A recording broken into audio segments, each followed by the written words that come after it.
Cloud kann man nun Business-Applikationen laden, sogenannte Cloud-Apps. Eine Cloud-App wird völlig analog zur eGov Suite produziert. Die eGov Suite ist eine Composite Content Application auf Basis Folio. Das heißt, die wird mit dieser Entwicklungsumgebung gebaut, die Sie kennen, dieses Agile Cloud App Development Environment, das ist Eclipse basiert, das ist für unternehmensintern und für die Cloud völlig identisch. Und solche Cloud-Apps können also einerseits Eclipse-basiert gemacht werden, aber, und das hat eine fast noch größere Bedeutung, Sie können auch API-basierte Apps schreiben.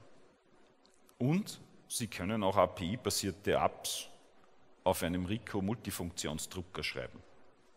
Und das klingt unglaubwürdig, aber ich zeige es Ihnen einfach, wie das aussieht. Hier ist mein kleiner Multifunktionsdrucker. Das ist wirklich der kleinste, den Ricoh hatte. Und das ist sein Display. Auf diesem Display läuft die Anmeldung für Folio Cloud. Ich habe eine Karte, mit der kann ich mich identifizieren als helmutfallmann@fabersoft.com. Das heißt, da ist nur meine Mailadresse drauf gespeichert. Und dann gebe ich ein Passwort ein, nämlich mein Passwort. Und melde mich an.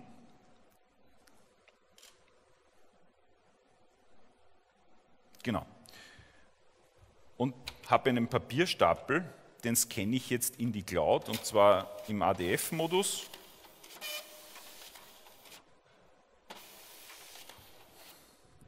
Das fetzt schon durch.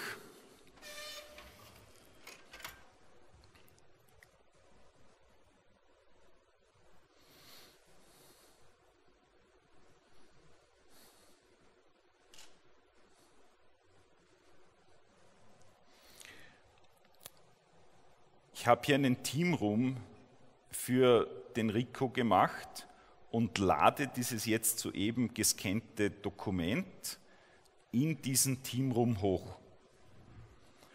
Und dann bringe ich mein iPad wieder online.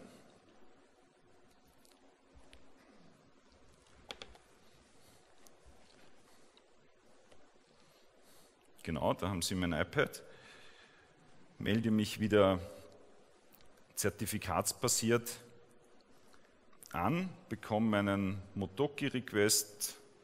Ich verwende grundsätzlich Zwei-Faktor-Authentisierung. Es wäre jetzt in diesem Fall gar nicht notwendig, aber ich habe mir das so angewöhnt.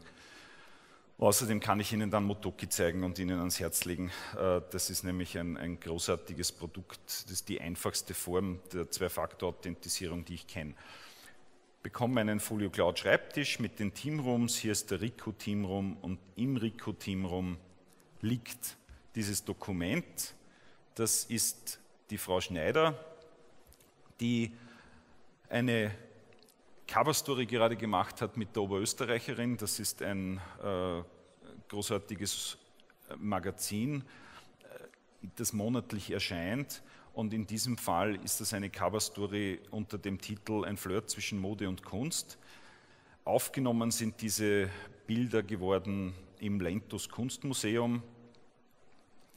Und das Nette hier ist, dass wir auch einige private Dinge von Frau Schneider erfahren. So wie wir uns gestern überzeugen können, liebt Frau Schneider Käse. Gestern war es getrüffelter Käse in der Bar im Hotel. Außerdem hat sie dort, darf ich verraten, kein Bier getrunken, sondern Aperol Spritz. Gut, soweit dazu. Aperol Spritz scheint ein sehr internationales Getränk geworden zu sein. Natürlich kann ein Multifunktionsdrucker auch drucken, und ich nehme jetzt der Einfachheit halber das Dokument, das ich gerade gescannt und hochgeladen habe, und drucke dieses aus. Dann wird es, Sie sehen es, heruntergeladen aus der Cloud und der letzte aktuelle Stand dieses Dokuments, das könnte ja in der Zwischenzeit auch von jemandem bearbeitet worden sein, ausgedruckt. Dieses API, das hier verwendet wurde, also hier ist jetzt der Ausdruck, dieses API, das hier verwendet wurde für die Realisierung, dieses API ist selbstverständlich öffentlich zugänglich und das können Sie auch verwenden, um derartige Lösungen für beliebige Endgeräte, ja, Ihren Mixer, Ihren Kühlschrank, was auch immer, zu verwenden. Wir haben auch den RICO EMEA 2011 Award für diese Applikation bekommen. Der sieht ganz niedlich aus und da haben Sie ein Foto gesehen, tatsächlich die Zuständigen für die Entwicklung aus Japan sind angereist. RICO will übrigens dieses System in Hotels, bei der Post, in Zügen installieren, sodass, wenn Sie im Zug reisen und für die nächste Sitzung den aktuellen Stand eines Dokuments im Papier gern haben möchten, dann können Sie in dieses Mac Office gehen, sich an der Cloud anmelden, Ihr Dokument ausdrucken und haben immer das dabei, was Sie gerade brauchen. Cloud-App-Entwicklung, glaube ich, ist soweit bekannt, ist ein Hosted Development Environment, Eclipse als Entwicklungsplattform. Dort können Sie die Funktionalität von Folio Cloud beliebig erweitern, und zwar sowohl für Ihre unternehmensinternen Bedürfnisse als auch für die Öffentlichkeit. Die Möglichkeiten für Partnermodelle beginnen also beim Cloud Developer, der seine Cloud-Apps entwickelt, in unserer Cloud publiziert. Dort werden selbstverständlich unsere Rechenzentrumsressourcen verwendet und es gibt dann ein Revenue-Sharing auf Basis dieser Aufteilung, dass wir den Betrieb machen, die Ressourcen zur Verfügung stellen und der Partner die Applikation. Es gibt ein Affiliate-Marketing-Programm. Wenn Sie Benutzer in die Cloud bringen, bekommen Sie dafür entsprechende Boni, und es gibt die Möglichkeit, als Cloud-Broker auch Cloud-Services, mir wäre am liebsten europäische Cloud-Services, zu bündeln und beispielsweise unter einem Single Sign-On und einem einzelnen Vertrag an die Benutzer zu verkaufen. Zum Thema Vertrag habe ich noch einen kleinen Appell. Sie wissen, dass Deutschland in der Europäischen Union die stärkste Stimme hat. Damit meine ich nicht nur die Angela Merkel, sondern damit meine ich Deutschland als den größten und stärksten Markt Europas.